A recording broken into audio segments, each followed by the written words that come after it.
are live. Welcome in, everybody. Welcome into another edition of the Young Guns podcast. Here, joined by the co-host, the Hub. What is going on, Kush? Did you just call me the? I was like, what The did you just Hub, call me? Kush, the Hub. Yeah, okay, man, I'm good, bro. How you doing? What's up, Chilling, everybody? chilling. Everybody gonna wait for a couple people to get in here. I see Yeah, Ben Wynn, Sober Party, Yvette's already in here. Oh, I forgot. You're not on Streamlab. I could actually view the comments yeah, through yeah. StreamYard. That's why I was looking over here to my other thing. I'm like, wait a minute, it's right here. Now, I tweeted it out on Twitter. I also put it under a comment of a guy that I was talking with on Twitter. I hope he pulls up because we were having a good conversation that I want to bring up. It's related to one of the many topics we'll talk about today, the draft and whatnot. But I'm ready to get into whatever it is whenever you are, man. For sure, for sure. Well, make sure we get some people in here. Welcome in, everybody.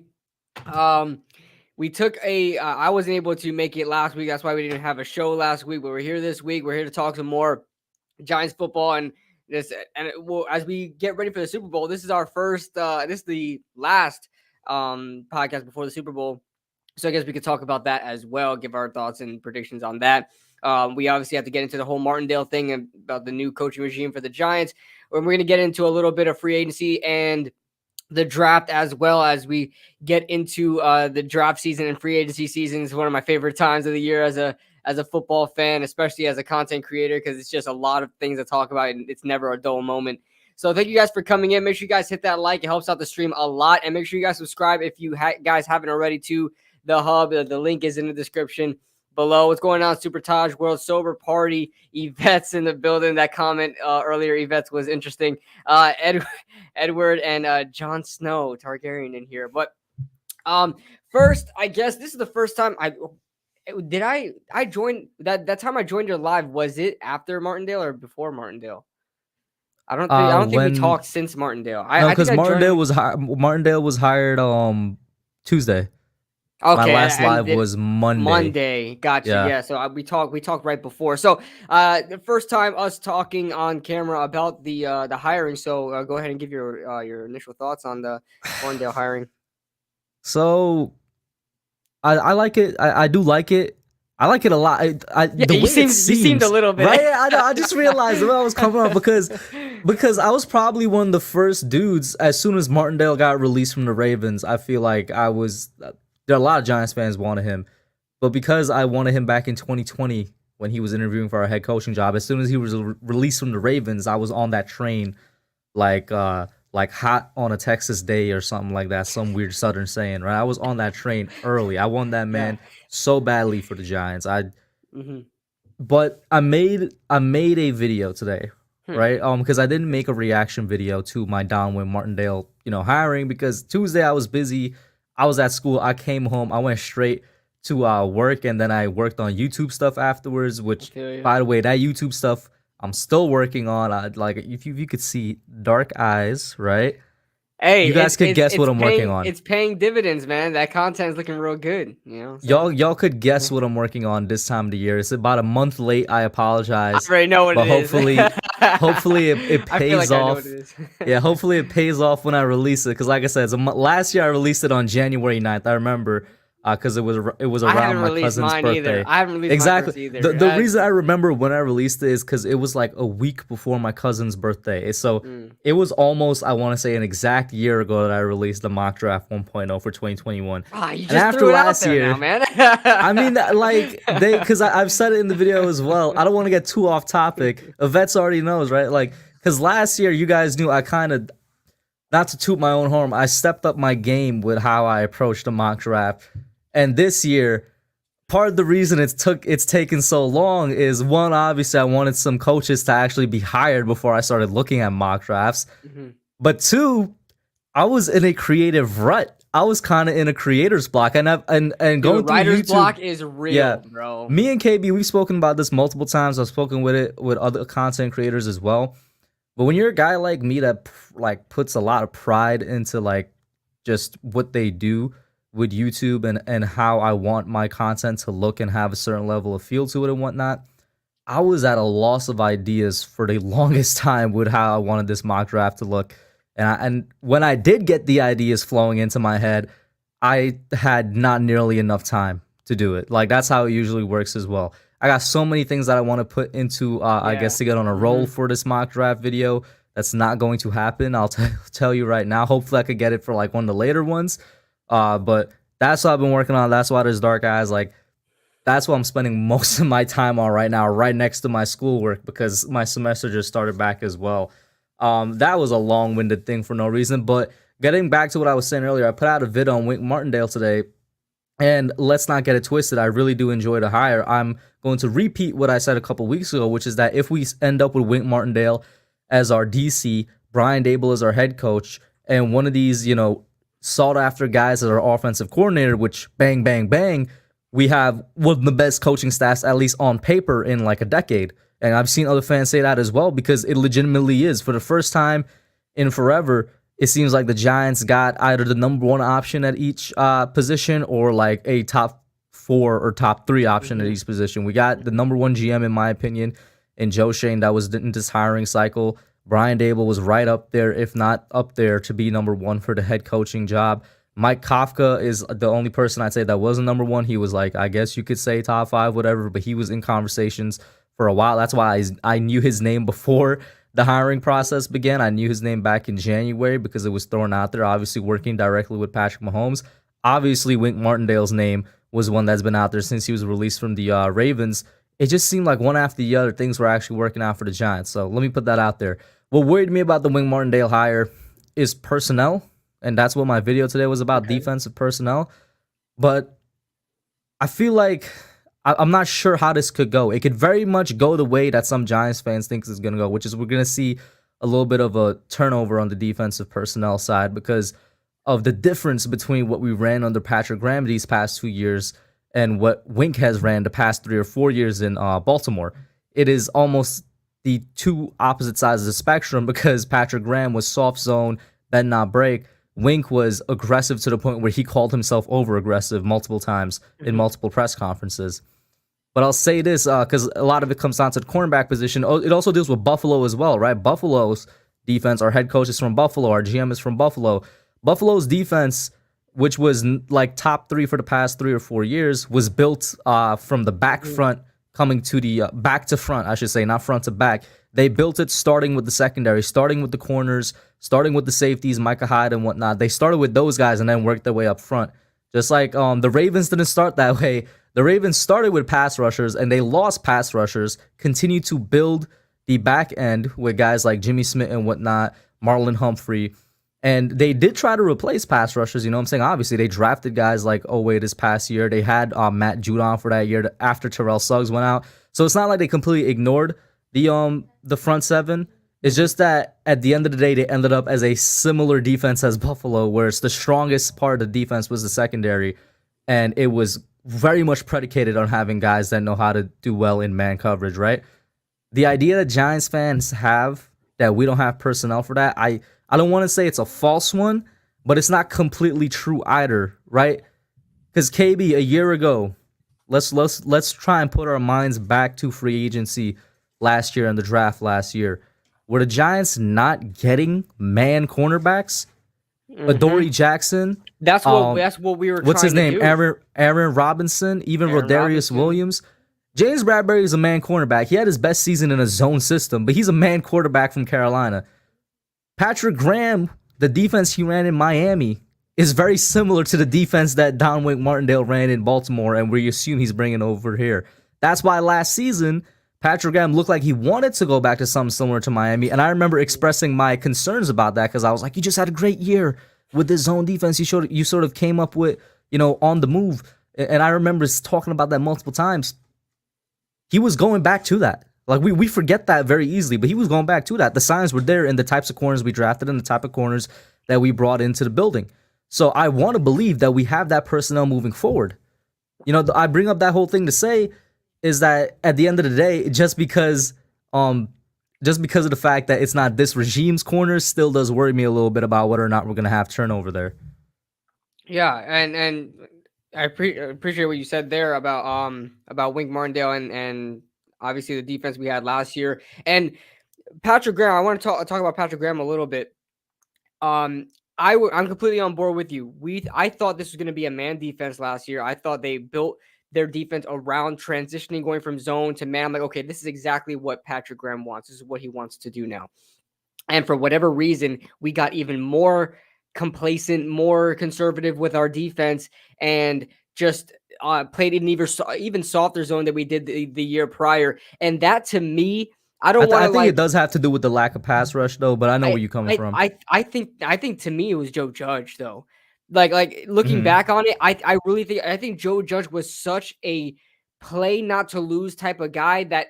Remember how bad we talked about the offense, right? The offensive woes, how conservative we were offensively. And I mentioned that back in Jason Garrett's years, as a play caller, he was never that conservative. He was always he had a different way of game planning. And Patrick Graham as well. He had a different way of how he called his defense in Miami. It feels like when Jason Garrett and Patrick Graham came to New York, they both got really conservative with their play calling. They both did.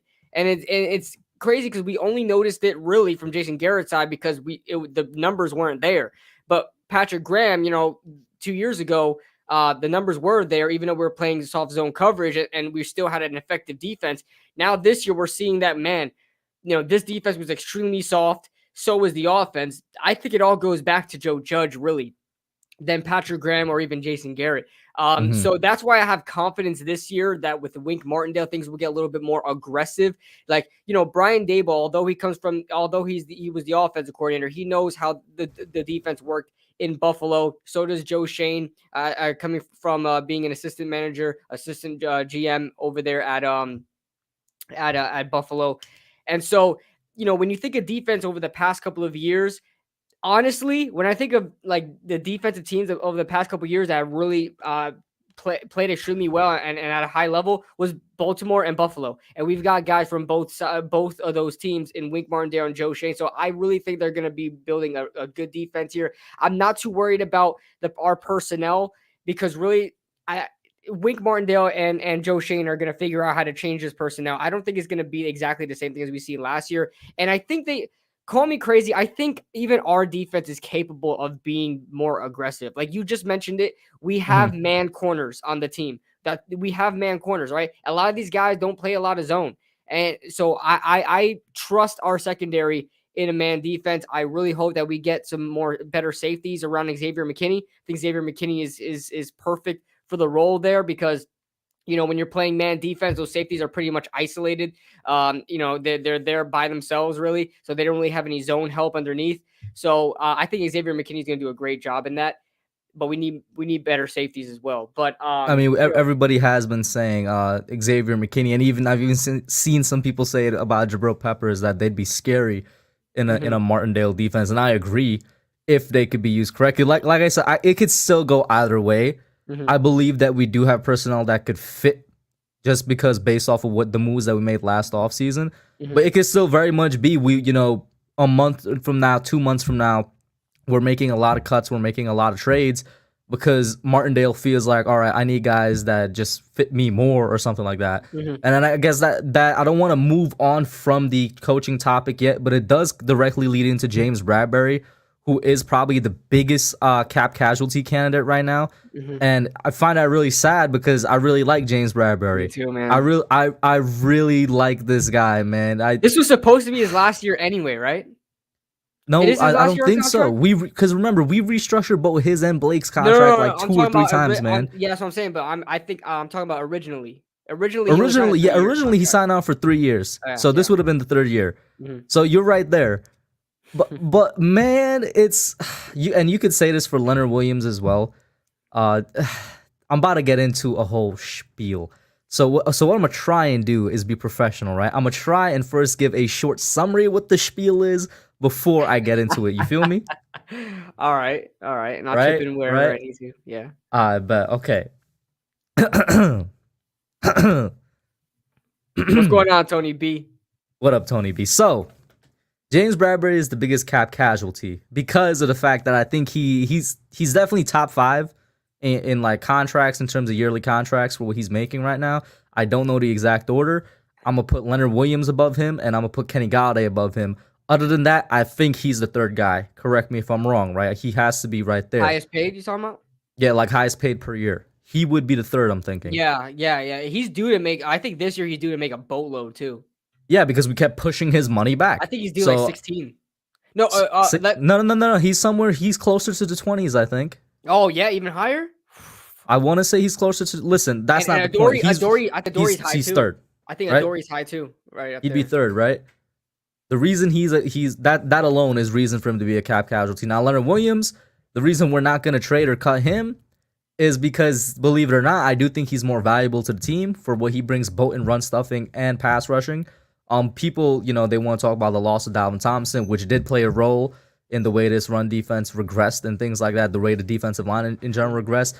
But Leo and Dexter, both of them, they had to make up a lot of that by themselves, along with Austin Johnson. That's why you saw Austin Johnson looking like the best defensive tackle at times, because Leo and Dexter ended up being the ones more involved with the dirty work. So I just think Leo is more valuable to the team. One, two, we just gave him the contract extension anyway. But two, with Kenny Golladay, I'm gonna be surprised if any team even wants to trade for this guy right now, and I'm not sure if the cap hit is gonna be something favorable for us. Yeah, he's not going anywhere. So once again, we get back to Bradbury. Then you add in the possibility we were talking about earlier. If Wink feels like, yeah, he's a man corner, but he's not the type of man corner that I feel like would be good for my defense. There's a lot of things going for that. So I do think there's a strong chance he's gone, even though I don't want it to happen. Where is he as far as Bradbury? Where is he as far as how many years left he has on his contract? You could pull that up. Yeah, I'm gonna pull it up now because it's been restructured so many times. I couldn't keep up. So there is a strong chance he's gone, and because of that, yeah, I do think we should draft a corner this draft. However, my priorities still remain offensive line and edge in the first 2 rounds. So that takes away guys like Derek Stingley. That takes away guys like Ahmad Sauce Gardner. How many? What is it? Let us know the numbers. Okay, well, he's under contract until next year. Mm-hmm. But is it an option? I can't see it. Well, what made you make that face? Was it the number? Oh no, his cap hit this year is $21 million, dude. Ooh. But the dead cap. Catch this: the dead cap is only $9 million. That's why he's once again coming back to he's like almost a perfect candidate for being a cap casualty, right? Unfortunately, once again. So because of that, yeah, I think we probably should draft a corner. However, like I was saying, I'm not taking one in the first or second because I'm tired of not just getting the O-line done, and I really want to get another edge rusher. So that's first and second right there. Then you get to rounds like 3 and 4, and maybe you could find one there. Not to spoil anything in my mock draft, maybe you could find one there. But at the same time, there's another position that has low-key been ignored these past 2 years. People are not gonna realize it. People are gonna call me a little bit crazy, but we need to start building back our defensive tackle room. We have Dexter Lawrence and we have Leonard Williams, and that's it. Austin Johnson's a free agent, and I can't name anybody else that's in our defensive tackle room. We used to have a good interior, right? And didn't I say this when we traded BJ Hill? BJ Hill was a bigger loss than Dalvin Thompson. We don't have anybody to rotate in. We don't have a strong interior. We don't have guys that could come in and out like we did just a year ago. We need to start building back the interior. The best way to do that is through the draft. You know what I mean? So people are going to look at me sideways, but even in the mid rounds, I wouldn't necessarily take a cornerback because I'm looking at our depth chart at cornerback, and it's better than the depth chart at D tackle right now. So I'll probably take the hit for a year there, and then next year look at getting a cornerback. I was one of the ones extremely upset. I was okay with Dalvin Tomlinson because it was Leonard or Tomlinson. Really, there was no way to keep both of them, and I felt like pass rush over. Well, there was, but hindsight 2020. If we didn't get like Kyle Rudolph and then some, we didn't do the Ryan extension, we could have actually kept both. Yeah. So that's crazy. But as far as BJ Hill goes, man, he's balling, and he's in the Super Bowl too. So I'm rooting for him. But you look how BJ Hill played, and it's like, why didn't we ever play this guy? Why didn't we ever rotate this guy? He barely played, like, ever. I think he only was in on third downs because he was like more of a pass rushing defensive tackle. But man, he can play, man. And now it leaves us at a point where we need to draft more talent at the defensive tackle position. We couldn't afford to lose Dalvin Thompson and BJ Hill, and now have Austin Johnson, who admittedly played very well for us this season, now a free agent, and us in such a tight cap that we have this year. It's going to be hard to keep around depth that we had this year. It's going to be hard, man. But I'm with you with the defense. Listen, we have what 9. Nobody ever gives me the right answer because I don't think anybody truly knows yet until their true draft order comes out. We have 9 or 10 picks in this draft. We definitely couldn't get a defensive tackle. I mean, we could address pretty much every single position we need at least once in this upcoming draft, and combined with free agency. I think we'll address it all. Depends on where we are addressing it is the question. But yeah, I'm with you there. We definitely need to address the interior of the defense line, especially with the fact that when you have a defensive line that is not so experienced on the outside, like we have young pass rushers, we have Leonard Williams there in that interior defensive line as well. But I mean, that's it. That's pretty much it right there, man. We just have Leo there. We got to add some talent inside if we're going to help the young guys outside on the edge. So, Aziz is still learning. I don't want Aziz to eventually be the best pass rusher. They're already double teaming him. You know what I'm saying? So we have to get some interior pass rush as well. We got some questions here in the chat. I do want to say I see draft. Edward. I got to correct Edward. You haven't looked at enough George Karlaftis tape if you think he could only run in a 4-3. First of all, they had that man. He's a they had that man stand up pass rushing so many times that I was confused when I was looking at tape. I've never seen a guy of his size. He's 270 pounds. 275. 275. Never seen a guy with that type of size have a get off from standing. And the thing is, it's not like he's athletic, right? He's not supremely athletic. Right, it's just like he's explosive. But no, I mean, powerful, Edward, you definitely ain't looked at that man's tape enough because he was standing up so much during it. Because I was going into, breaking, looking, taking my notes and whatnot. I was going into it expecting him to be, the traditional 4-3 handed dirt guy. But I could probably count just as many times standing up or just as many times coming off an odd front as many times his hand was in the dirt, bro. It was ridiculous. There's someone he reminds me of, and I can't put my finger on it, man. There are. You know who he reminds me of? Well, who? Ryan Kerrigan. Okay, that and you know what's hilarious? Ryan Kerrigan is from Purdue, and he was the last player from Purdue taken in the first round. That may be who I'm thinking of, man, because I'm thinking of a bigger 3-4 edge rusher who has all right athleticism but great power and great get off. And Ryan Kerrigan may be the guy I'm thinking about. But yeah, there's a lot of similarities. You'll find them. Yeah, there's a lot of similarities to between them. But the one that I found hilarious, I was like, oh, Ryan Kerrigan out of Purdue, first round pick. What was it, 2011, 2010 or something like that? 2011, yeah. Oh, yeah. So I'll say that, Edward. I definitely go back and look Karlaftis tape if you think he's just a 4-3 guy. They literally had that man standing up and rushing the passer standing up like a good amount of times. I can't count it, but it seemed like half of the time, honestly. He doesn't have the greatest bend I want to see in a 3-4 pass rusher, but his power is absolutely just unmatched. He can definitely do it. He can definitely do it. And I've seen him. I mean, not that he's great in coverage, but he's done it. I mean, you know what I'm saying? So it's not like he hasn't done it. So he has experience. And that is something. Yes. Motor. That is an argument that you just brought up, right? Coverage and whatnot. If you want to say that he's not going to be fit for the Giants, that I think is a very valid argument, especially with Wink. And if we get some of these guys that are rumored to come over from his assistant coaching staff in Baltimore, I think Rob Ryan was the linebackers coach in Baltimore. They do have their linebackers doing a lot. So, you look at what Jason Owe did his rookie season. I made a tweet earlier today after I saw the Rob Ryan rumor saying that, if this man comes over here, Aziz is having like a 13-sack season.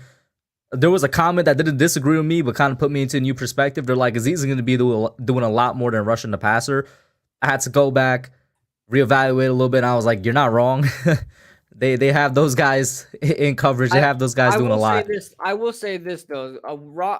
Wink Martindale has been a part of the Baltimore Ravens for years. Hey, yo, it is now my show. The bozo is gone. We all knew that he was never the guy. We all knew it was always me. This is now my channel. I got his password and everything. Y'all want to know what it is? It's Philly Fan to the Max 2003.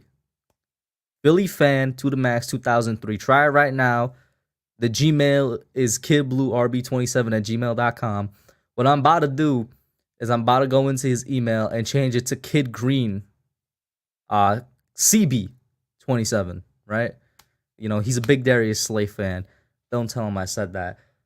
So we got people in the chat right now. Nate, what's up, man? How you doing, bro? We got the Earl in here as well. Christopher, Jon Snow, how y'all doing? Just drop any questions, I guess, until KB comes back in. If this is a worst case scenario, I don't know if you guys notice. I actually don't know if he knows this, but you know, if the worst case scenario, if he takes too long to come back because it's on his channel, like it actually times out and it ends the stream, but he's back. I think I just X'd myself out, but because I was looking up Don Martindale, that's great. But Don Martindale, I was saying, Don Martindale's been part. Don't tell him what I was saying, guys. He'll have to go back after the stream to find out. What'd he say? What'd he say? Listen, bro, we gotta finish the stream and then you could go back and look for it. But you're gonna forget by the time the stream is over.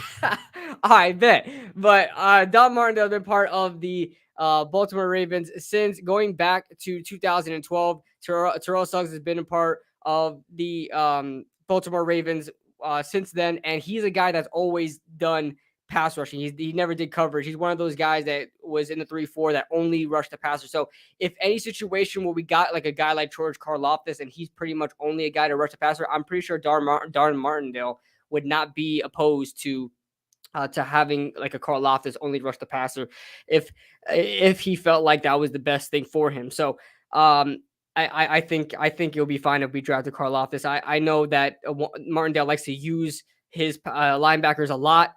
But you know, him being a linebackers coach for so long in Baltimore and having Terrell Suggs there, I think it'll be just fine. Are you muted? Are you muted, my friend? My friend, are you muted? I think you're muted. You hear me? I don't hear you. What the hell's going on here, man? Can you hear me? Now I hear you. There we go. Okay. I was gonna say, I mean, that's another good, or that is a good point, Edward. You know, the scheme thing. I mean, if we start seeing actual like overhaul, I think in the cornerback room, then I'm gonna agree with you. In terms of the scheme and Karlaftis' fit, but I'm gonna go to what KB just said as well.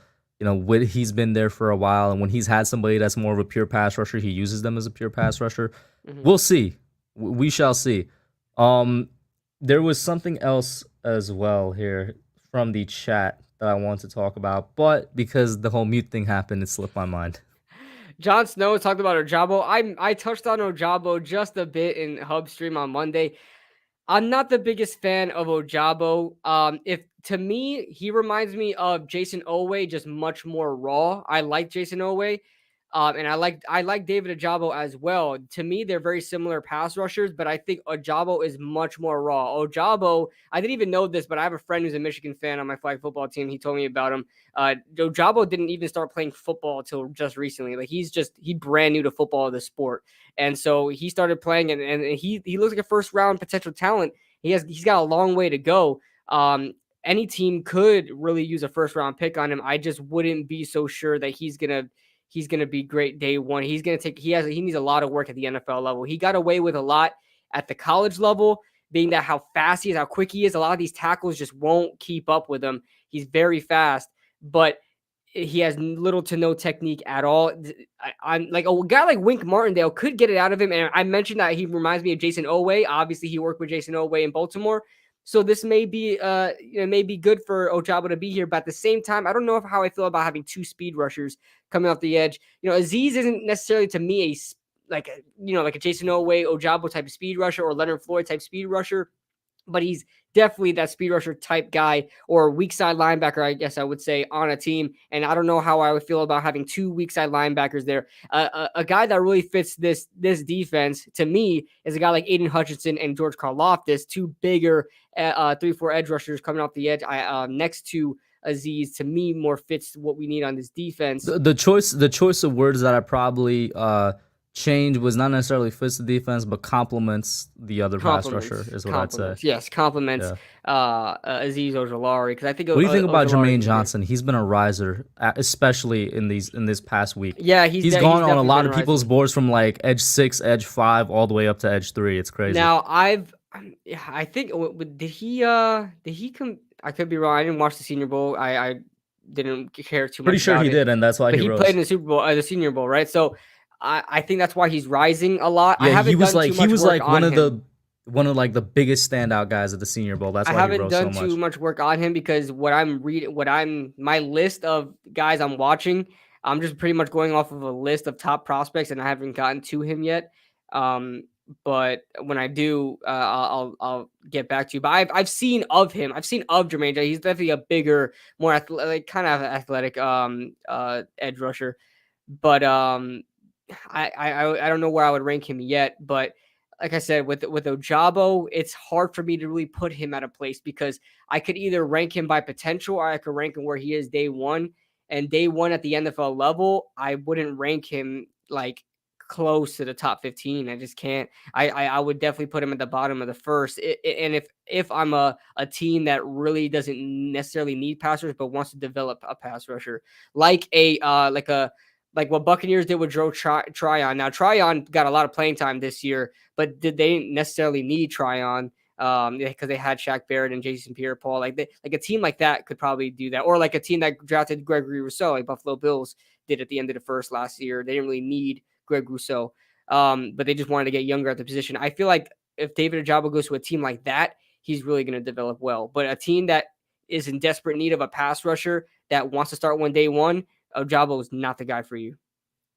So yeah, so Johnson was like almost unstoppable at the Senior Bowl. I'll tell you that. That's why he's there's been mock drafts released since that's even had him going in the top 10. And I've seen that. I've seen even some Jets fans wanting this guy, which I'm like, ooh, that's very high, but it just tells you the impact he had at the Senior Bowl. As Jets fans, like that man was going off. And I'll say this. Listen, the last FSU edge rusher that I wanted, I'm not there yet with Jermaine Johnson. I'm not sure if I will be at some point during the process. No, the last FSU edge rusher that I wanted was Brian Burns, and we missed him by one pick. And I will always remember that we missed Brian Burns by one pick because I wanted that man so bad back in 2019, man. So bad. Speaking of missing him by one pick, Dexter Lawrence. I guess this is going back to our earlier talk about defensive tackles and whatnot. It would be stupid if the Giants do this, but he is, if they're looking, to clear up cap space and whatnot, he is a candidate.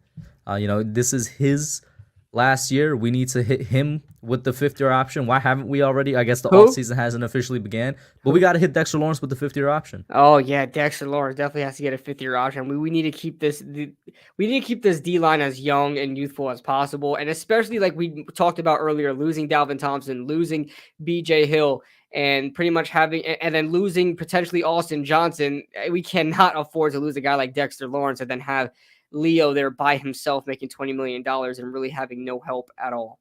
So he's basically going to be useless. The thing is, DeAndre Baker is no longer here, right? Yeah. So I guess the only thing I want to bring up was that we need to get Lawrence's fifth-year option done because I guess everybody's just been so focused on Daniel Jones's fifth-year option with good reason, QB or not, you know what I mean? Where there's always that question.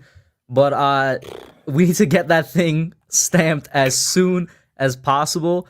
And I'm telling y'all, draft a defensive tackle in the mid or late rounds. I was just about to ask you that. Where do you feel like? Bro, if we're taking a defensive tackle with our last pick, which we don't have a 7th round pick, which I was surprised to learn. We have 2 6th round picks, and that's it. We don't pick in the 7th. Even if it's with that last 6th round pick, bro, take a D tackle. Start building back that depth. I'm not gonna expect you to have an answer to this, but do you have any late prospects or guys that not late? I have a couple mid round guys. Okay. That I was gonna take a D tackle in my mock draft. In the 4th round. I had to change it. I changed my mock drafts like basically up until the last moment I finalized it. Me too. But I had to change it. But the guy I was looking at, there was 2 guys I was looking at. Travis Jones out of Connecticut, and I think it was Haskell Garrett. But Travis Jones out of Connecticut is going to be UConn boy. Okay. Is going to be a monster. That man is going to be a monster, bro, purely because of his size. And he's like the prototypical nose tackle in the NFL. And I would love to have him on this team as depth and potentially to develop into something more. That man is massive. I think he was like 333 pounds or something like that. and he was at the Senior Bowl as well. I think he was at the Senior Bowl, and guess who he was beating up at the Senior Bowl? He was beating up on one of my favorite O linemen, Zion Johnson, at the Senior Bowl, bro. Mm, So mm. yeah, Yeah, I mean, there's plenty of direction we go. Like I said, we have 9 picks in this draft. We definitely can. We definitely bro, are going to be able to. I'm gonna tell Address you right everything. now, 9 picks ain't enough. And let me get into. I've been getting into a lot of spiels tonight. 9 picks ain't enough. All right, children, listeners. You know what I noticed No, let me before you explain. start? Before you start, you know Yeah, what I've noticed about teams with a lot of picks? Those are the teams that mess all of them up. They bro. suck. First of all, we had 10. I mean, I guess you could say we were all right with Dave Gettleman's like 10 picks that we had because a lot of the What late was that? rounders made the 2020? 10 roster. picks? Yeah, guys like Carter Coughlin, Tate Crowd, these guys made the roster. T.J. Brunson and Cam Brown's all right, but you look at if you go back in the years. I remember the Browns a lot of times. I remember the Browns one year had like freaking 13 picks or something like that. And they drafted like 5 receivers, bro. They missed on I'm all gonna of just them. ask you one thing. You see that little poster behind you? Touch the red and knock the wood that's on your desk, right? So here you go. Okay, cool.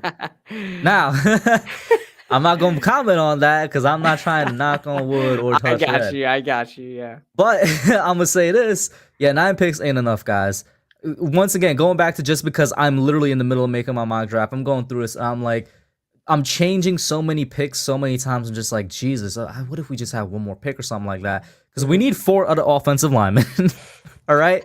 And if I had it my way, 4 I starting just draft. caliber linemen. I just draft 4 offensive linemen with the 4 picks. I'm not gonna hold you. I'm gonna take the best tackle at 5. I'm gonna take Tyler Linderbaum at 7. I'm gonna take like Zion Johnson at 36 or 37, and I would take one of the other guards at 67. I think is our first 3rd round pick. But that's not how it's gonna go. But we need 4 starting linemen. We need a linebacker, whether Blake Martinez is here or not, and we can get into that as well, like how we got into James Bradbury. Either way, I love Tate Crowder to death. You guys know I made that video last year saying he is the middle linebacker 2 of the future, and I do believe that he's a really, really good rotational middle linebacker. But we need to draft a linebacker this draft, either to A, be that number 2 next to Blake, or B, potentially replace Blake a year down the line, 2 years down the line, whenever he's gone. We need a running back, not necessarily a starter, but we definitely need another running back in the mix of things here.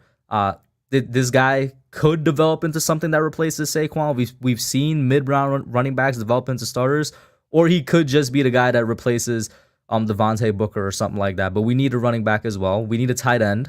All right, stop anything with Evan Ingram. Just get this man off my team. At some point, he is going to be off the team, but we need a tight end as well. What is that? Is that 7 or 8 things I already named already? I'm not even done with what we need, and we only have 9 picks. We need a cornerback probably, like we were talking about earlier. We need defensive tackle depth, like I was talking about. And yes, of course I know there's free agency, but do y'all realize we got $13,000 in cap? The reason we were able to buy so many players last year, guys. Dude, we can't even buy a 2010 Grand Caravan with a dip. Bro, the reason we were able to get so many players last year when we had, and because people love to bring up, oh, well, last year we didn't have cap, because we pushed all of it back to this year. What are you going to do? Push it back to next year again? Like, come on. Yeah, we can't even buy a used, listen, we can all like, agree that the draft is the best way to build no matter what. So, I mean, it's just like, yo, we have so... And it makes me realize, because I'm not going to change my words, I was a Dave Gettleman defender up until, like, basically this year happened. I was a fan of a lot of Dave Gettleman's moves. I realized he wasn't perfect. But looking back at that, especially when I was making my mock draft, I'm like, yo... This team was left in a terrible situation. It really was. It was left in a way worse situation than I realized. Yeah. Oh yeah. Especially with the cap, dude. I realized that as soon as even going into the season. How many times have we talked about it? Going into the season, we're like, dude, this is boom or bust. Like Dave Gettleman spent every penny that we had getting these free agents in here. Even like spending. Oh wait. There was another position I forgot to mention because you mentioned money, bro. Uh-huh. You know what the other position is that makes it like 10 or 11 things that we need? A wide receiver. We got like 2 wide receivers. Let's keep it real. I know, facts, because they all just keep getting hurt. Hmm.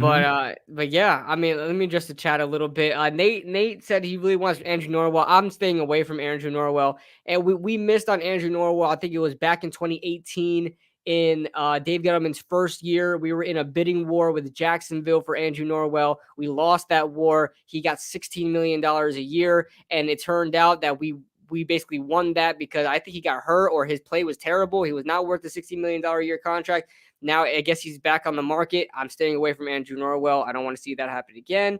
So I'm going to stay away from there. The Earl says, KB, we have a new regime. I have confidence in Shane. I have confidence in Oh, Shane none of too. yeah. But I'm just, after what happened, and here's the thing. It's right to have optimism about this new regime because they are decorated, okay? We look at guys, and they were highly sought after prospects or candidates. All of them were. Like even going, I guess you could say our worst candidate was Mike Kafka, and he wasn't terrible at all. He's the freaking quarterbacks coach for Kansas City, for crying out loud. And a lot of people give him credit for the development of Patrick Mahomes. Now, I will say a lot of it was just Patrick Mahomes being Patrick Mahomes, but Kafka was in Patrick's ear for those 4 years that he's been in there. So when it comes to the new Giants regime, I'm excited about the guys that we have, but I really want to make sure that I don't drink the Kool-Aid just yet because I was, pumping my fist about this old regime that we had in with Joe Judge. But I have reason to be optimistic because all these guys were decorated. Okay, Brian Daboll has proven with that offense. Mike Kafka in Kansas City, and everybody wanted Daboll. Everybody wanted Shane. There was talk with Kafka around, and everybody wants Wink Martindale. That's no question. As soon as Wink Martindale was released, it broke the NFL Twitter. Everybody wanted Wink Martindale, and we landed him. Okay. The New York Giants, as far as the front office and coaching staff goes, as of right now, seems 10 times better than the regime we had in Joe Judge and the Pat Shurmur regime as well. Like you look at just Brian Day. Let's start off with just Brian Daboll. He was a top head coaching candidate. Pat Shurmur was not. Nobody cared about Pat Shurmur. Okay, nobody cared about Joe Judge. Nobody knew who he was until he was hired. I didn't even know he was interviewed with the Giants until he hired. Right? You go back to James Betcher. Nobody cared about James Betcher as defensive coordinator. Nobody cared. I don't even know. No, I'm not gonna say Patrick Graham. I like Patrick Graham. I'm not gonna mess with my boy like that. How about our useless offensive coordinator Mike Shula that came from Carolina that literally did nothing because Oh Pat yeah, I Shurmur remember called that. all the Yeah, plays. what did that guy do? He didn't do anything And he when didn't do Shermer it. He was just here. sat there, dude. He just sat there because Pat Shurmur called all the plays. That there was no point of having an offensive coordinator there at all. He might as well just be the quarterback's coach. So I didn't care at all for the regime. I don't even know why I was so happy about the other regimes, but I guess it's just trust issues. I know I should be happy about this new regime, and I am happy about this new regime, but I can't pump my fists yet. I don't want to pump my And fists yet. I'll say this, right? What I was saying was with everything, I know that wasn't direct to it, but some people can misconstrue it. Is not saying that I'm not confident in Shane. It's just that, hey man, there's way more problems here than I realized, and Mhm. it's probably gonna take a while. It's probably gonna take a good It amount of is, time and that's why to fill up and these that's holes. why back when we hired Joe Shane, I think this is before Brian Dable, but when we hired Joe Shane, people were like, "Oh, we're on the up and up." I have feeling the Giants are going to make the playoff this year. I'm like, guys, stop. I know it's nice to have dreams, but I don't want. This is what I hate about our fan base, right? We get so hyped about any type of change that happens that we think is going to take us places, and then we set ourselves for high expectations just for us to not be, we're not satisfied with it. We go freaking 4-13, and then they just want to blow it up again. You know what I mean? If we just stay logical and rational and say, hey, this might take like 2 or 3 years to fix. Like you thought what Jerry Reese left for Dave Gettleman was bad. Dude, what Dave Gettleman left for Joe Shane is even worse, okay? And I acknowledge that coming from a Dave Gettleman apologist, okay? What he Yeah. left for Joe Shane to deal with was a mess. A mess. No cap space and a terrible roster. Who are you paying? Who are we paying? Who are we paying? What's taking up our drafts? What's taking up our cap space right now, dude? It's too much, dude. All these restructured contracts killed it. I just seen something on And Twitter today. people brought it up a lot, and I'm just And at first, I didn't pay no mind, but like I'm saying, the more and more I delve into it, especially with the draft, and I'm Mhm. looking at what we need, the more and more I'm like, John Mara, you're a clown, bro. You fired Jerry Reese, but you let Dave Gettleman stay all the way to the end of the season with his job, and he didn't address the media once. That Mhm. man should have been fired, bro. I'm freaking uh losing my train of thought here, but when in 2018, did we get Dave Gettleman and Pat Shermer at the same time? No, or did we? I can't remember. I don't know Remember. why I can't remember. Well, I mean, Hold on. obviously we should have, yeah, because I think we had an interim GM or something like that in 2017 when Jerry Reese got fired. Dave Gettleman. Or did we hire him in the 2017? So that's a good question. That's a good question, man. Yeah, I Somebody in the can't chat put that why in can't I there. all right, so New York Giants are in 2018. All right, now let's look at Pat Shermer. Because we're all talking about how we've never restarted completely fresh. Okay, okay. See this I can't believe I forgot about this. I can't believe I forgot about this. John Mara freaking bamboozled us. I don't know. I bamboozled us, dude, because he had this press conference like, "Oh my god, I didn't want to do it. I didn't want to get rid of Joe Judge, but I feel like it was best to restart and refresh and give something that Giants fans always wanted." We did that in 2018. We did have a fresh start in Yeah, we had a 2018, fresh start, and they but screwed it up. we all know what it was in 2018. Mara's hands were fully in there. Why And did like I I said, think, it's just a way better hiring process this time around, all around. dude? I'm mind blown right now. I went like 3 years thinking that we didn't completely fresh start. Why did I? How Why? Because every time we've always that, talked about bro? it, we've always acknowledged that we've never restarted or refreshed at all. Why did I we think always you think might have. that? I think you might be misremembering because what everybody always talks about is that we never got anybody good at the end of the day. Why And was this I was literally the thinking first time Mara just let the new GM actually do handle hirings and whatnot. Joseph KB? This is the true fresh start, but we kind of truly fresh started in 2018. We kind of did that. We got rid of everybody I think he's when he says true fresh start, he's probably referring to lack of Mara interfering that we know of. But yeah, that we know of. Yeah, yeah. Gettleman was hired at the end of 2017, and Sherman was hired in 20. No, no, that's what I no. was saying. I was like, I have a feeling it was because remember Reese was fired in season, and it was a very Okay. short. I don't know. You'd have to actually look into it. Wikipedia It says was a very 2018. short. Remember, it was a very short hiring process. We looked at Gelman, Lewis Riddick, and one other dude, and that was it. And then we hired Yeah. Gelman. It wasn't even like a week long. It was crazy. Yeah, because I remember, Gettleman's obviously his first draft was 2018. That's with Saquon. So, oh man, all right. So I guess is the I don't know how that's that's what I'm saying. I really want to be optimistic, but it's like look at our Crazy how the track dude record. trades away one of his only good players that he drafted, bro. In BJ Hill. That's ridiculous, I man. know, I Oh know. my god, I thought that's that was a slam crazy. dunk pick. I really like BJ Ridiculous. Hill. I really liked Lorenzo Carter too in the third round, but that Shermer was the OC. Shermer was not the ROC. Shermer was not ROC. Don't forget Wink, an offensive defensive coordinator. I guess you mean like aggressive defensive coordinator, offensive defensive coordinator. Let me see. Somebody said something over here that I want to talk about. Earl said I'm with you on Andrew Norwell. Yeah, I'm not. On top of that, I haven't looked into free agent Norwell's gonna demand way lineman. too much money because he already had a $16 million contract. It's not like he's gonna go all the way down to 4. You know You who know what we I mean? should take So a stab at if he actually hits? I think he is unrestricted free agent, but if he actually hits free agency, obviously he's not expensive. I think we should take a stab at Ted Karras because he was a free agent last year too, and then he went I don't back know on who a that 1 year is. deal with the Patriots. I think he's the Patriots center right now, Okay, so I think we should take a so stab at Ted Karras. I'm a really big guy on getting.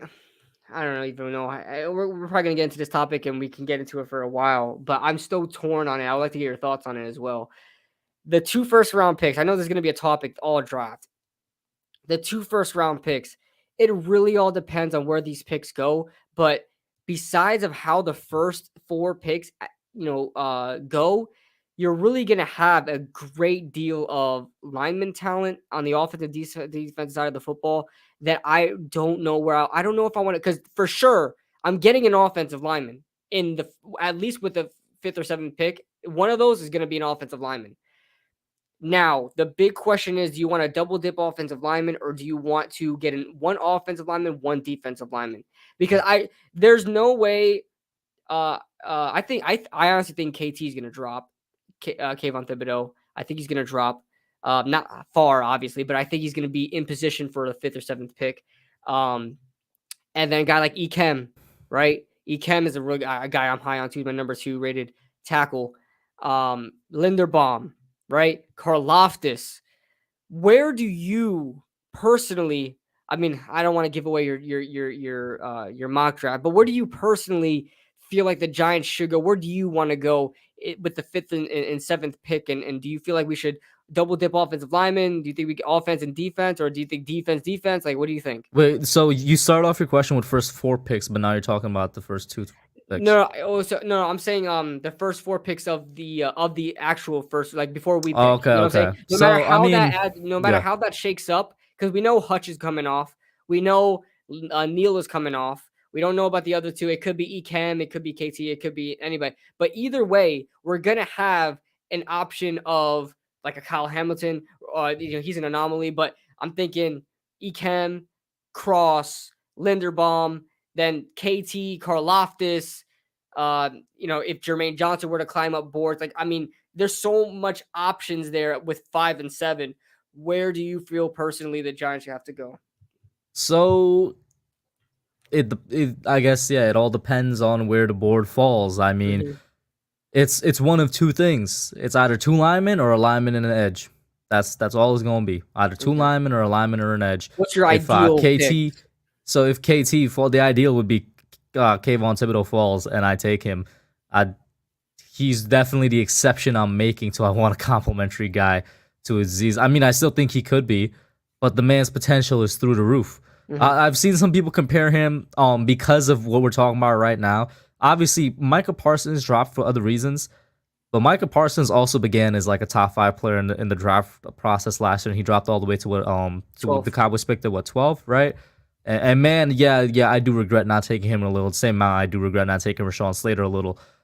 But it's kind of a similar situation. Kayvon Thibodeau was a number 1, not top 5, number 1 guy in the draft process for the longest time, and he's dropping a little bit, specifically because people are looking at things like his mechanics and where he could start off and development like that. But I'm making the exception. If he's there at 5, I'm taking him, and like he's gonna be something good. It's just like you got to get the right coach with him. And so that's the risk you're taking. It's not even you're taking a risk with him as it is, I think you're taking a risk with your coach, which is kind of funny to think about. But that would be the ideal. He drops, I take him, and then I take the best tackle at 7. Now here's the thing. Trades are always hard to do, and I never do a trade in my first mock draft, and everybody knows this. But my second one, I will do a trade, because it would probably be really smart to trade one of those first round picks back. Whether we could get additional capital this year or future capital next year, but I think the smart way to go is to trade back. If we were to trade back, who's a guy that I know? Obviously, we wouldn't know who's going to be available and where we trade back. But say we trade back to 12th, 11th, or 12th, right? That seems pretty reasonable. Who would be the first guy that pops into your mind around that range that you say we should grab this guy? That we should, if he's there, obviously. There's another one I'm kind of controversial, I guess. I think Tyler Linderbaum is still going to be available at 12, and I'd grab him at 12. I would love that. Oh my god, if Linderbaum is still there.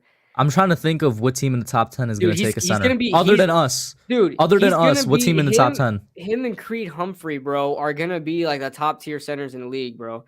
But no, for real, like we could go through. I don't have the draft order in front of me. There's no team I'm thinking of in the top 10 right now is taking a center other than us. Let me check that draft order right now. Yeah, and I completely agree with you too, because I'm looking at if he falls past our last pick at 7, there's a definitely good chance that he drops all the way down there. Let's see here. Okay, Atlanta could pick him up, honestly. Don't they have Chris Lindstrom? Is he playing center? Or is he playing guard? No, Lindstrom is a guard, if I'm not Okay, mistaken. maybe Atlanta. Okay, we'll Maybe see. Atlanta, not Denver. Who does Denver have? Denver. I remember You know Paradis what? along. Like, the only Maybe I thing, should change my take because who is Denver center and actually? Washington probably needs a center because I know they had a long time center before in Minnesota. Dude, I'll be honest with you, man. Almost every team could probably use Linderbaum, but that's True. all. That's But why I'm like, hold up, let's see.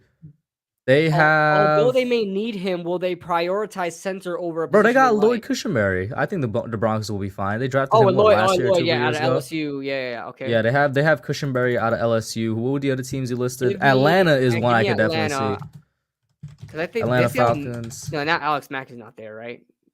He's in San Francisco now, isn't he? Mac, I'm trying to pull it up right now. or is Mac They still have, a bro. Falcon? They have a rookie center, Matt Hennessy, a guy that I wanted for the Giants Oh, last year. I'm not The sure Temple guy. out of Temple. I'm not sure Okay. how he performed in his rookie year, but I don't see them replacing Okay. him Yeah. immediately. Okay. He was Okay. a good guy, mid-round pick, Matt Hennessy. Who was Next the next team you one. listed? Next one. Go to. Who did you just look up? I looked up Atlanta. Falcons. I got the Broncos. Okay. Look up Jets and look up Washington, the Commanders. So the Jets. Because we may be onto something here, man. The Jets at center. Okay, they don't have anybody right now listed, at least on CBS's Nobody. depth chart. Yeah. Tyler Linderbaum right there. Yeah, right? Linderbaum right Oh my there. god, that doesn't look right. Well, why don't they have anybody It's like listed, bro? What is this? they really tank it for Linderbaum, bro. They said we're clearing out our depth chart for But Linderbaum. they have Connor McGovern, according to another article, if they have Connor McGovern, they're set at center, like without Yeah. question. Okay. Oh yeah, he was just injured. He's Oh, so coming he's off on an injury, IR. but he should Okay. be fine. He Okay. should Okay. be fine. McGovern and then last one Washington, the Commanders. Oh my god, I hate that name. It's so nasty. It's so cringe, man. It sounds like a freaking high school. And it sounds like a pee-wee football. The Commanders. We are the Commanders. All right. No, I can't. I can't. The NFC East. They're still the Washington football team to me. I at least want to. I wanted to have some pride in the NFC East. Call them like the freaking Red Wolves, man. I liked the Red Wolves. I liked the Yeah, NFC. they were And the on some cap concept when they art. said they couldn't get it. So Washington also doesn't have a center listed. Let me see if I can Check their find it IR. somewhere. Check their IR. Yeah. You're on our lads. I am now on. Yeah, they don't have anybody that likes really that good. They got Chase Boston Roulier, Commies. Tyler Larson, Oh, Pete Roulier Ishmael. is old, isn't he? Or is he young? Yeah, so I'm like, you know what? The only perceivable threat from what we just found out would probably be Washington. Man, Washington with Linderbaum. Nah, but Well, I could see Washington also taking a a QB. So QB, yes. Take, please, dear God, take Kenny Pickett. I think Kenny Pickett is the worst first round prospect I've ever seen in my life. Jesus, I cannot stand Kenny the Pickett. man who pioneered the fake slide. Yeah, that was pretty dope. But I was so interested in watching Kenny Pickett after that. I'm like, yo, he's gonna be one of the. He was the first quarterback I watched. I was like, screw Malik Willis. I like Malik Willis is my number one right now. But dude, Kenny Pickett is so. It's so. First of all, it is hard to kind of. I'm going off on a tangent right now because obviously the Giants don't need a quarterback. But just draft talk in general, Kenny Pickett is so hard I don't to know about evaluate. obviously, but Kenny we could Pickett is definitely so get into hard. that. So hard to evaluate because of the system he's in. He's in like this spread RPOs, quick pass type of system where he isn't allowed to make like reads and stuff like not allowed to go through progressions. I mean, and he's just like a first read throw type of guy. And I hate him as a prospect, dude. I cannot stand Kenny Pickett. I think his numbers are all padded. I think all of it is just guard. I respect the hell out of Daniel Jeremiah. I listen to Move the Sticks podcast every morning, and I love Daniel Jeremiah. And it pains me to say that he thinks that Kenny Pickett is his number one quarterback over everybody in the draft. I just have to go off on that tangent. I think Kenny Pickett is a 4th round prospect. I would take Kyle Lauletta over Kenny Pickett. and that's Hey, we all I got have to Davis say. Webb back. This one, I forgot. Yeah, We got Davis Davis Webb, Webb back. our, We our got old our old listen. era parent, our We old got era parent. the web slinger back. I used to make nicknames for the QBs we had back then Web because slinger. Eli's nickname was the Iron Man. And you know, in the MCU, Yeah, how Spider-Man succeeded Iron Man, I was like, we got the web slinger, it's the web fate. And slinger. then that didn't work out. And the very next year, we drafted Kyle Aletta, who was a Richmond Spider. So I was like, we got Spider. the actual Spider-Man, bro. It's great. We got the Andrew Garfield version. Right. He was the Andrew Garfield So, version. so I was just, I remember that. I remember those days, bro. I was like, oh, we're set up for success. It's gonna happen. But Yeah, getting I back, because somebody, yeah, so guys. I see somebody in the chat that asked about where's Willis going. Listen, I'm gonna I don't say know where this, and any of I these say quarterbacks are say going, man. all the time. I say all the time, off stream, on stream, whenever Malik Willis comes up.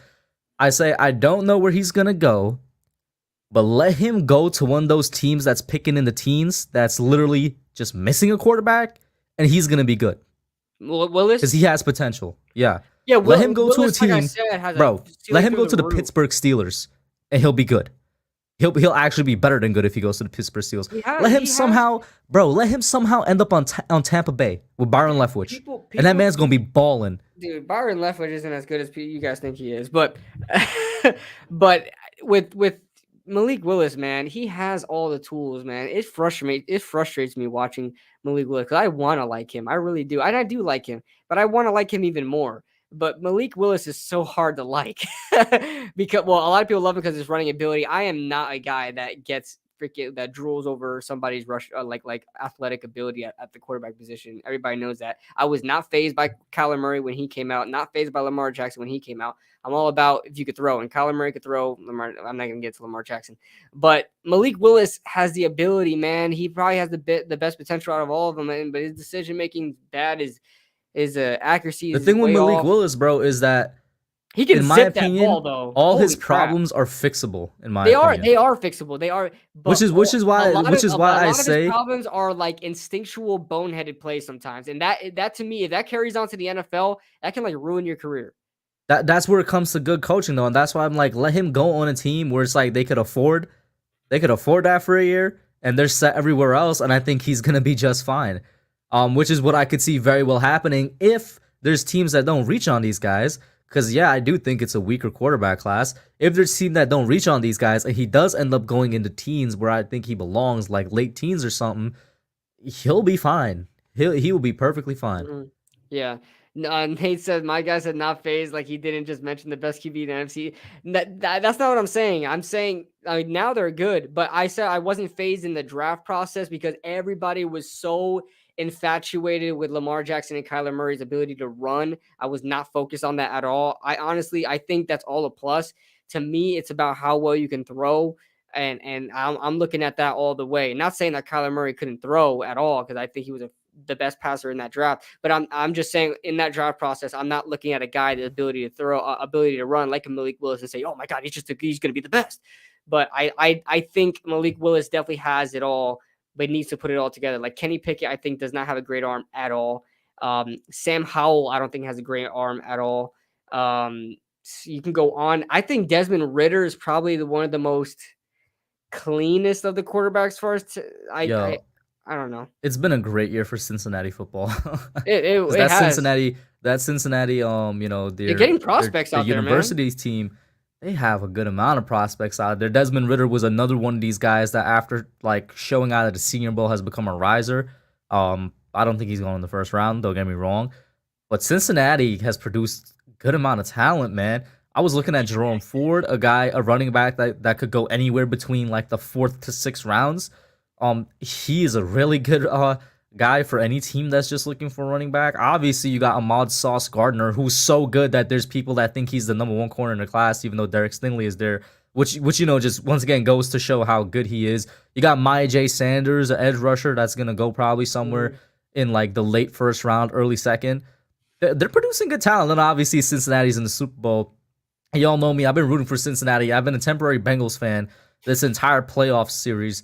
I don't know why I became a temporary Bengals fan. I think I was just going for who I thought. I think they're easy to root for, man. They're underdogs. For both sides, right? When I was looking at who to root for, I just went with who I was like, these guys are the most unlikely to make the Super Bowl. And I was like, watch them make the Super Bowl. I got this close. We were this close to greatness. 49ers versus Cincy. But also, I don't I know didn't if you watch. remember last season or last off season, I was a Diggy is the biggest one because he's basically he is an LSU Yeah, fan. yeah, yeah. But I was a big Jamar Chase fan. If you remember the jokes I was Oh making my about god, yeah, I we love gotta Jamar. rig Yeah. the combine so Chase falls to the Giants. Y'all remember those jokes? Speaking of that, I know there were. I can't remember the exact people, but they may be in this chat now. Who were the ones that said Jamar Chase was like the number 3 guy, and they had like Devontae Smith Oh, and there was a good Waddle. amount of people saying It was that. a good. I the Oh, blasphemy, but all I the remember from absolute last year, blasphemy, and this is what I'm because we talking were about. all When people making get the jokes, so man. This is what I'm talking about. When people get so infatuated with speed. First of all, Jamar Chase is no slouch with speed, but he obviously wasn't as fast as a guy like Jalen Waddle or Devontae Smith. But that's what everybody was just looking at their speed. Jamar Chase was an generational talent there, man. I knew he was going to be great, and he had that preseason where he was dropping every pass. I think he hustled the whole entire world. He had the whole entire world thinking that he was going to be a potential bust. They should have went Penny Sewell and all that crap. And he came out and had literally the best rookie wide receiver season ever. Nate, ain't nobody mentioned you, bro. Nate, There's no, Nate. I This Nate. I this didn't even man, say your Nate. name, dude. I think But Nate's getting no, some. but Nate's getting all I will jokey right say now. is, bro, because I'm about to obviously I'm going to start up the mock draft streams again for anybody new in here. I literally had a weekly mock draft stream on my channel. It was like every Sunday Yeah. or something like that. So those are coming back very soon, I promise you. Mm-hmm. And all I remember is saying we got to go and make sure we untie Jamar Chase's shoelaces. We got to go and make sure that, like, he has a minor injury before the combine, so he drops. And the man Oh, is in the Super Bowl right I don't now. think I said content creator. I just said people in the chat. Did I say Yeah, content you didn't. creators? I No, think you said I said people in the people chat. in the You didn't chat. say content I don't. creator. No. Like I said, I don't know. I don't remember exactly. I said maybe they are in the chat because usually the Speaking people. from what you just said, Whatever. you said people in the chat. You didn't say content Oh yeah, creator. yeah. But still, who knows? Maybe there are people in the chat right now talking, that talked about. There was people. I cannot remember. I have to go. I have to look back and get those receipts. But I couldn't believe that how people were saying. And then, especially when Diggy was in the chat with us back last year, and they would like come to us talking about Jamar Chase is like the number 3 guy. You know who I think it was? I think it was Logan. Was it Logan? I'm I not don't gonna know. name. I'm not gonna name drop people if he's innocent on that. So somebody, man, I can't put my finger on it. It doesn't matter. Doesn't matter. Listen, But all I say is obviously I will be rooting for the Bengals in the Super Bowl, but both teams in my opinion are easy to root for. There's a lot of hate against the Rams, which I don't get because the Rams are easy to root for too. We're both dude, I'm rooting. big, Dude, huge Matthew I Stafford don't. fans. I first of all, I guess I'm pushing more towards the Bengals, but I don't mind if the Rams win it either. First of all, just the Rams as a franchise, I think they deserve. I love Sean. I love Sean McVay. I don't like how they built their team. Not that I say it's not respectable, because a lot of people go really off the rails and say it's not respectable. I don't think it's necessarily not respectable. Everybody has a method of winning, but for me, I wouldn't do it because it just damages your. They really went all out on their Super Bowl run. They getting rid of multiple first round picks. They don't care about the draft really. Although they draft props to Les Snead, man. He drafts extremely well in the mid rounds, getting guys like Van Jefferson and just a bunch of these dudes in the second to mid rounds. I wouldn't necessarily build my team the way the Rams did, but they are easy. First of all, I've been a huge Matt Stafford fan since forever. Like even Since like he I was would drafted, literally, bro, since '09. bro. I've been a Matt Stafford stan for a long like. I literally used to watch the Lions just to watch Matt Stafford and Calvin Johnson play, and then Calvin Johnson retired early, and then I still watch Matt Stafford. He Then it was was just always Matt great. Stafford for like 2 more Yeah, seasons, and then it was trash. Matt Stafford was always great, man. He goes to it. I'm so happy he's going. Isn't it ironic? The first team he goes to, the first time he leaves Detroit, he's going to the Super Bowl. Like this, how Yeah, talented. because I hated so much when people were making the most stupid arguments possible, saying, "How could you guys say Matt Stafford's a top 10 QB or something like that?" When like he That dude, doesn't have a playoff win. so I'm like, he plays talented, in Detroit. so Like, talented, bro. who do He's you expect to so. win in Detroit? And he didn't have anything. Remember That's for the like saying longest Calvin time, bro. Johnson. That's like saying Calvin Johnson's not a Remember great for the because longest time when this man yeah. didn't have a single running game in Detroit, like a single running back Yeah, for yeah, like a good 5 year yeah. span in Detroit, maybe even more. There's a stat that in his first, like he did not get a 100-yard rusher since I think Kerryon Johnson was his first 100 ever since Reggie Bush. think Reggie Bush used to run for. Yeah, Kerryon Johnson. I think since Reggie Bush, Kerryon Johnson, who is not even in the league anymore, was his first 100-yard rusher. He never had a 1,000-yard rusher. By the way, his best receiver after Johnson left was Golden Tate, bro. Yeah. No disrespect to Golden Tate. That was like right on the edge of his prime, talking about the latter half of his prime. Mm-hmm. But that was his best receiver. He didn't have no type of like good running game. The defense was suspect. And their offensive line. And it's Detroit. Taylor Decker. They now have a good offensive line, but when he was there, bro, that man was getting sacked. It was Sack City. Yeah. But so the Rams are easy to root for too because of Matt Stafford. Also because of OBJ. I do want Odell to get a ring. Yeah, I am still an Odell fan. Yeah, I saw Cooper Kupp as well.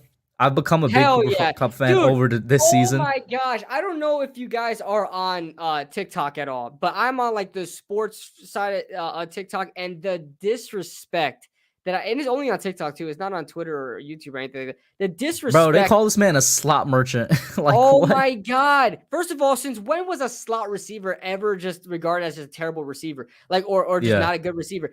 I think you don't have to be an outside guy to be called number one. In my opinion, you really don't need to be. And a lot of people are like, oh my God, Cooper Kupp, he schemed. Every wide receiver schemed, dude. Every wide receiver is schemed, okay? There's only a couple of wide receivers ever to not necessarily be schemed that you could really just throw him out there and he'll do anything and he'll make a play like Calvin Johnson. Like, that's it. Honestly, the real reason people are hating on Cooper Kupp is because back in New York. Yeah. The reason people are hating on Cooper Kupp is because he did kind of come out of nowhere to break this record, but bro, he came close to breaking it. I can't remember if he came close to breaking it or if he did break it.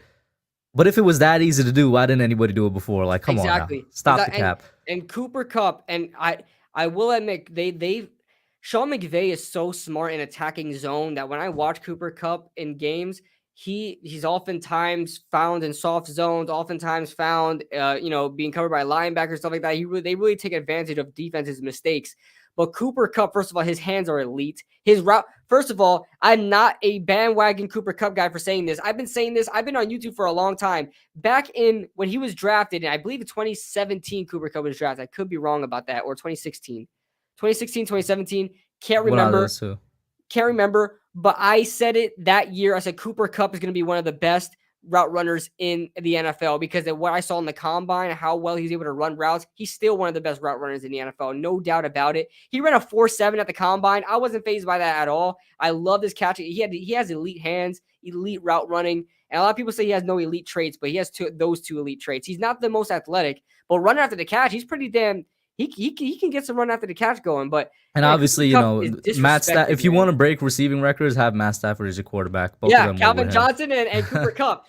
Continuing with it's easy to cheer for the Rams. They probably got one of my favorite, if not my favorite players in the entire NFL, Aaron Donald. This man is the best player in the National Football League. And I can't believe I have to state that every time I bring his name up because people just forget that he is the best player in the National Football League, bro. He is. The only thing I can't stand about Aaron Donald is how much he picks on the younger offensive linemen. He did it to Nick Gates. He did it to some young offensive linemen in the playoffs as well. I can't remember this year. You know why I don't mind it? Because everybody wants the interior lineman to be nasty, but they don't want that for the defensive lineman. Like, it's the same concept. It's true, but he starts with guys he has no business start. Like, he's the best, like you said, he's the best player in football. Why is he picking on undrafted centers, bro? Why is he putting his hands he does in that to everybody. Like yeah, but there's a type of he respect. Let's keep it real. You tell me Nick Gates didn't say anything to that man? That's some cap. Nick Gates loves to chirp. I know he does, but in that altercation, I know Aaron Donald started it. He put his hand in his face first, and Nick Gates just didn't back down, which I respected, of course, from Nick Gates. But if you are like all I'm saying is like, I don't know. I think you're supremely nitpicking right now. I don't know. I don't like it. I don't like it. Getting back to it, that man deserves a ring. He should have gotten it in 2018. He does. I respect him. Should have gotten it in 2018. If they lose again, to an extent, bro, oh God. To an extent, I'll say this. To an extent, I'm not the biggest Jalen Ramsey fan, but he is like one of the best, if not the best corner in the league. Like, we got to keep. Yeah, it real. I like him as a corner. I don't really care for him as a as a person. Yeah, I'm like, you're not that easy to cheer for, bro. But you're there, right? So the Rams are easy to cheer for as well. But let me get back to Cincinnati because, like I was saying, I've been a temporary Bengals fan. Apple. Let's get Eli Apple a ring, baby. Let's go. Look at you. Yeah, I don't even know what to say. Let's get Eli Apple a ring, man. Once a giant, always a giant. So I've been a Great. temporary Bengals fan, right? Because they're the underdogs, and because I was a huge Jamar Chase fan in the draft process. But Diggy has made me into a Joe Burrow fan before the playoffs came. Remember, the Bengals started off 6-0, and I was like, oh my God, this man is the real deal. But also, I made this tweet out. People go call me crazy, but there's actually stats that back this up. Joe Burrow's regular season run and playoff run is very reminiscent of Eli Manning in 2011. Terrible offensive line, just like Eli had. A Yeah. defense that was not showing up, just like Eli had, except in the playoffs. The quarterback play is overcoming all of the deficiencies on the team. He's coming up in clutch moments. Like in Eli's prime, that man was known as Mr. Clutch. He was Mr. Fourth Quarter. Does he still hold the record in the NFL for most fourth quarter comebacks? You know, that was like, I think he said it back in 2012 or was it 2014 or something? You know, when he was still like really balling like that. And of course, the Joe Burrow to Jamar Chase connection reminds me of the Eli Manning to Victor Cruz connection that season as well. There's so many things, and like I said, there was a stats that backed it up. Like it was a graph, right? You know, your regular dot graph, you have a line through the middle.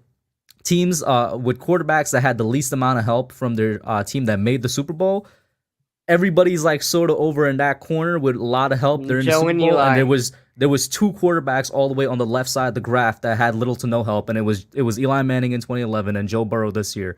And so like that's another reason I'm really cheering for the Bengals, because I'm just seeing flashes of that Eli from 2011 and Joe. People really, you have to, like, of course non-Giants fans won't realize it, but people really don't realize how great Eli was in the playoffs. Like, I understand people who are from the outside looking in, the people who are non-Giants fans, and I could understand, you know, when they turn on the TV and they see Eli Manning throwing another pick six, right?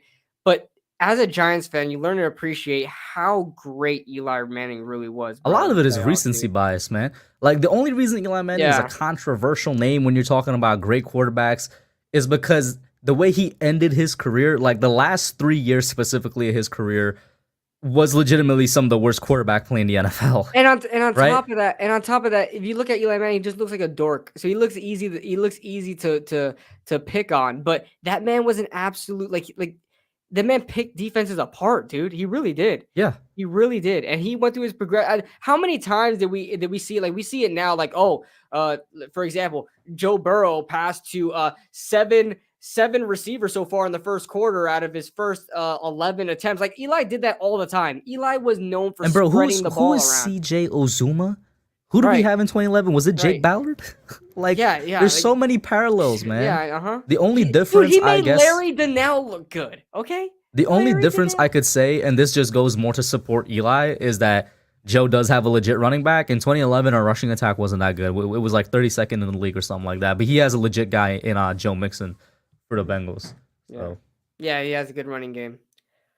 But so yeah, I mean, that's another reason. By the way, is Bobby? I think Bobby Hart's on IR. Is he? Bro, there's a good amount of former Giants on this Bengals team. Bobby Hart. I don't think Bobby Hart's there. I think he's hurt. He's on the practice squad for the Buffalo Bills. And then this is more like kind of like how I was making Eli thing. This is more on like just a personal note for me, or not even personal, just like unique towards me, because I don't think anybody else will be cheering for this reason. The two Bengals linebackers, middle linebackers right now that they got starting for them are two guys that I wanted the Giants to draft 2 years in a row.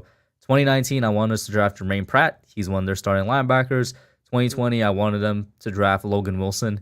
He's one of their starting middle linebackers. Oh, we talked a lot of. That's a Wyoming guy, right? Logan Wilson. I want to say he was Wyoming. Wyoming guy. Yeah, we were always mocking him in like the third round, right? I think that was the guy. I don't know why. Yeah, it was like the third round. I don't know why we passed on him. As the draft got closer, I was saying second because he began to rise. Yeah. But like, just there's dudes that I've been following, before they hit the NFL, because I want to see how their career trajectories went, and then well, it's working out, right? Like those are two of them. Just like the corner that just went to the Panthers. I keep forgetting his name, but I keep my eye on him because that was one guy. I'm like, oh, the Giants get this guy. I keep forgetting his name, man. J.C. Horn? No, J.C. Horn. Yeah, J.C. Horn. J.C. Horn. Yeah. He got hurt.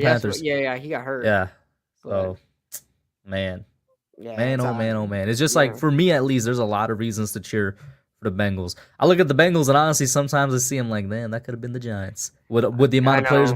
we could have drafted that they took instead, And and then the amount of actual former players that ended up there. when it comes to the Super Bowl, man, I there's so much good reason to root for the Bengals, so much good reason to root for the Rams. I just want to see a good game, man. I want to see, first of all, that Super Bowl last year was sucked so bad. The Super Bowl last year, Kansas City and Tampa sucked so bad. I don't want it to. I hope the Even the one, Rams. listen, I'm gonna keep it real with you. We had two bad Super Bowls and one mess Super Bowl in the past 3 years. Because even the year before, it was pretty bad until the Tampa's Chiefs win. and Mahomes, yeah, until Yeah. they started to make the comeback against San Fran. Because for the Yeah. longest, for like most of that game, San Fran was in front, and then they started to choke.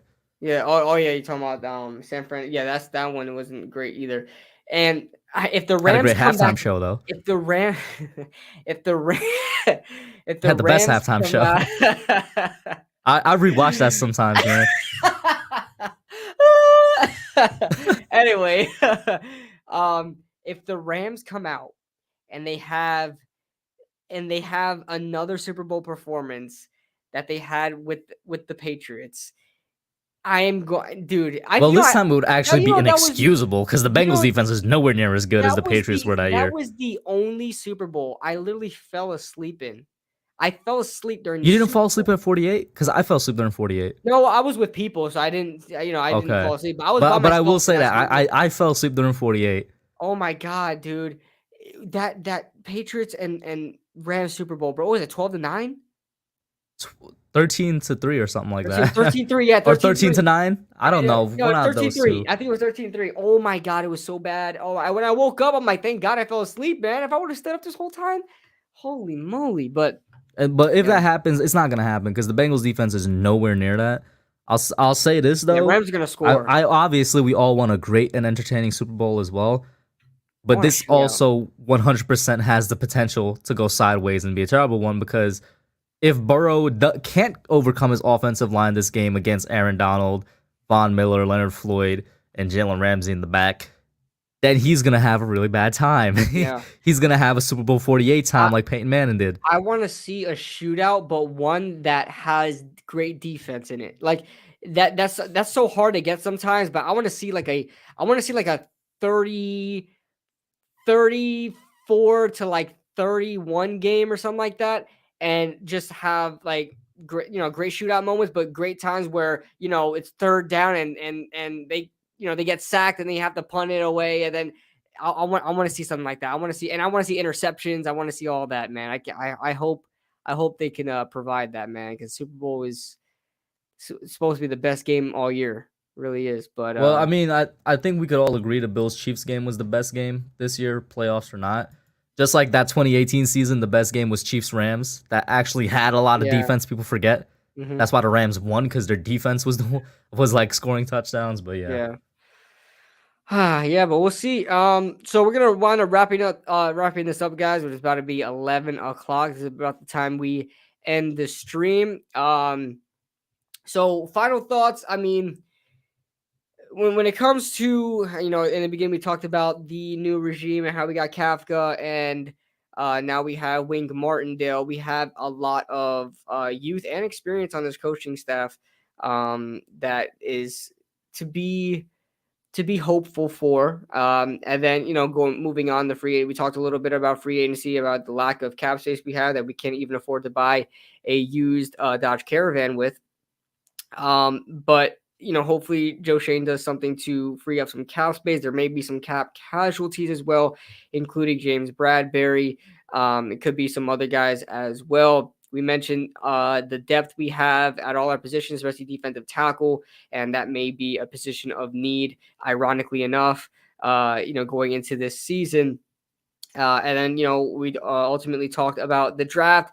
9 picks in this upcoming draft should be enough to address what we need to immediately address and kind of get some depth in other Probably positions. isn't. Oh man, Probably, you bringing back. I You feel you. bringing. I feel you, Oh, dude. I feel you, dude. Trust me. I know. I mean, every draft it feels like we need more, but I just, I don't want to go too. I mean, they always say you can never have enough draft picks, but to me, I don't know what it is about certain teams, man. But when they have a lot of draft picks, they feel like they can just go take risks on everybody, and they wind up missing on everybody. But mhm. But of course, I would like the 9 picks. But we talked about the 5th and 7th pick. We talked a lot about that, about what we should do there. Oh yeah, I didn't even say who I wanted at 5th and 7th. I would like Ekem and Karloftis at 5 and 7. Now, Mhm. this is with me thinking that KT's not available, but if he's obviously available, I would go Kate. I don't even know if I would put KT first because I really want Ekem. If Ekem is there, you know what? If Ekem is there, I'm taking Ekem over KT because I don't think Carolina's gonna take another pass rusher because they're pretty much good at pass rusher right now with Hassan Riddick and Brian Burns. I guess, yeah. So I would pass because they would definitely take Ekem. They definitely would take that. So they'll probably go if we take Ekem, they'll take Charles Cross, and then I would go after KT from there, and then KT would drop to 7th. So that's what I would pick there. But yeah, we talked all about that. I don't think we missed anything else. We talked about the Super Bowl. Go Eli Apple. Eli Apple's gonna lock down OBJ. PFF said it, so it's gonna, PFF came out with a tweet. They're like, "Is Eli Apple capable of? No. Who's gonna win this matchup? Eli Apple or OBJ, former Giants or whatever?" La la la. I was like, that's the stupidest question I've ever seen in my life. Stupidest question I've ever seen in my life. But go Eli Apple. And Eli Apple's mom too. But before we go, guys, we got 34 people here. Hopefully you guys haven't left yet. We have to address something, okay? We have to address something that happened earlier today.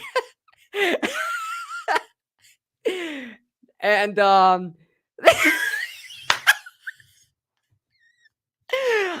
I mentioned that on Twitter a little bit. He left. Don't leave, guys. Kush, get back in here, Kush. Kush, face this like a man. Face this like a man, Kush. So I talked to Kush today. I was texting Kush today, and we were talking about. we were talking. I was talking to Kush today as he makes it right back in time. I was talking to Kush today about the stream today, and I was saying that, hey, are you available for the stream? I'm able to do it this week. All I'm gonna say is if you're gonna put screenshot, show them the second screenshot as well. That's all I'm asking. That's all I ask. What second screenshot? The one I sent right after. You gotta, if you're gonna show both screenshots. Okay. Like you gotta show both of them, bro. I didn't screenshot that screenshot.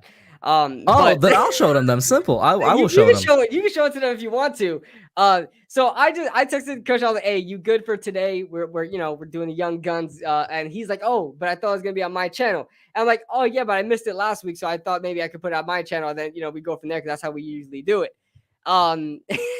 So I don't know if this is a typo, man. I don't know if this is a typo yet, but this is. Hold on. Let me bring it in here. Oh, wait, can you not put pictures in here? Hold on. No, let me figure it out. I'm going to figure it out. There we go. No, that's from the hub. No. Add it. How the hell did you add it to the screen, bro? Hold on. How the hell did you do that? I'll tell you after you show them. Hold on. This guy, bro. I'm only able to do This guy, bro. Just show them. How did you do that, man? Hold on. I'll tell you after you add it to the stream. I will. I promise. Oh, you shared screen, didn't you? Hold on. Let me pull it up here. You shared screen. Aha. Yeah, you shared screen. That's what you did. All right. So, where is it at? This guy is still not here. Really not adding it, bro. Can you just add it? I'm not. No. We're gonna add full context first. We're gonna add. Full what do you think this is? This is the first. This is the first thing with the original, with the original thing. Why is it not popping up on mine though?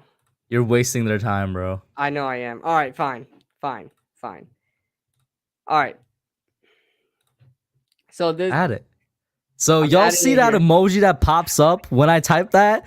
That emoji pops up right there. That's because it was recent. Okay, that was after the fact. Okay, and so it's giving up your it's showing your most recent emoji. Now show what you did, Kush. Show what you did. That's it. That's it. No, absolutely not.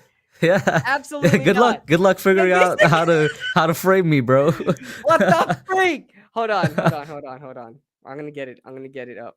How do I put this on here? Hold on. I'm trying to figure out how to put this on here. It won't. I have this tab open, but it won't let me use this tab to put it on the screen. Aha, got it.